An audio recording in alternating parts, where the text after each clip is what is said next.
Imaginez la scène, un lundi ordinaire, lorsque ma belle-mère, Valentina Sergueyevna, fait irruption dans la maison comme un ouragan, avec la solennité de quelqu'un sur le point de déclarer la grâce royale.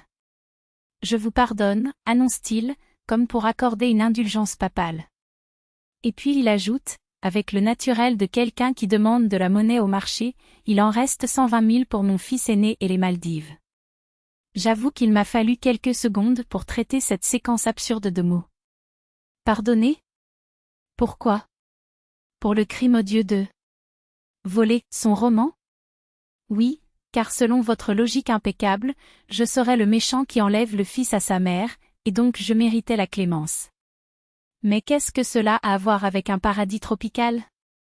Ah, voici l'explication magistrale. Roman, mon mari, au cas où quelqu'un aurait des doutes, prévoit un voyage de travail avec Nastia, sa collègue professionnelle. Détail crucial, le forfait est pour deux. Dans une chambre. Pour deux.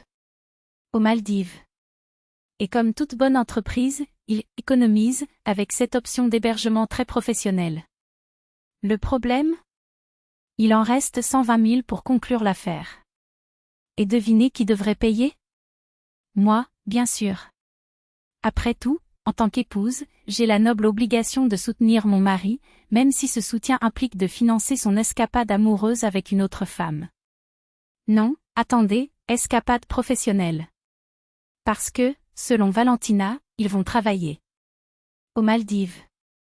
En chambre double. Complet avec coucher de soleil et cocktail, j'imagine. Quand j'ai osé suggérer que cela ressemblait plus à de la triche qu'à une réunion d'affaires, j'ai été immédiatement corrigée, ce n'est pas de la triche, c'est de l'amitié. Les hommes peuvent être amis avec les femmes. Bien sûr, surtout lorsque cette amitié implique du sable blanc, une mer turquoise et une chambre partagée à des milliers de kilomètres de votre femme. Et le meilleur, tout cela au nom du bien-être de Roman. Il est épuisé, le pauvre. Vous avez besoin de ce repos. Vous avez besoin de cette inspiration professionnelle aux côtés de Nastia. Car, évidemment, ce n'est qu'à ce moment-là qu'il retournera au travail renouvelé et qui sait, au mariage? La logique est imparable, si je paie le voyage, il pourrait même renoncer au divorce. Ou non. Mais l'important c'est la possibilité. Et les 120 000? Oh, c'est juste ma contribution au paquet de 300 000. Roman en possède déjà 180 une fortune, d'ailleurs, pour un voyage d'affaires. Mais en bonne épouse, je dois compléter le montant. Pas pour le luxe, pas pour la fantaisie, mais pour l'avenir de notre mariage.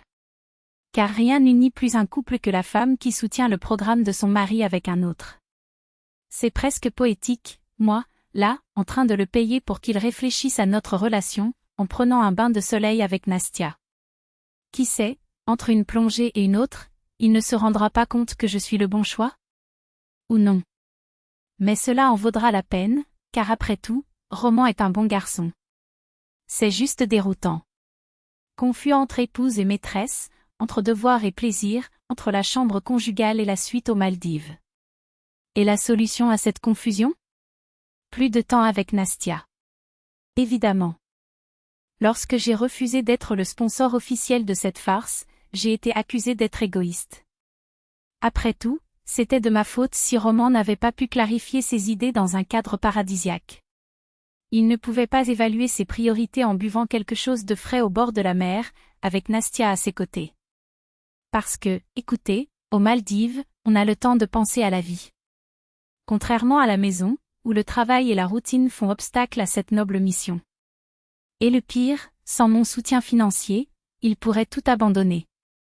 En d'autres termes, la responsabilité de cette éventuelle séparation serait la mienne. Pas celui qui a planifié le voyage. Pas de Nastia, qui a accepté l'invitation. Mais mon Dieu, pour ne pas investir dans notre avenir. C'est alors seulement que j'ai compris la leçon la plus précieuse de cette comédie, quand votre belle-mère demande de l'argent pour lui, pardonner, tout en finançant la trahison de son fils, ce n'est pas de la générosité, c'est du chantage.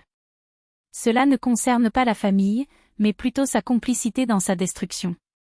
Parce qu'un mariage ne peut pas être sauvé avec des chèques en blanc pour infidélité. Si Roman veut y aller, laisse-le partir. Mais payer le prix au propre comme au figuré.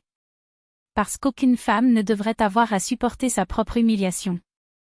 Et aucune famille ne se reconstruit sur des sables mouvants, même si ces sables viennent des Maldives.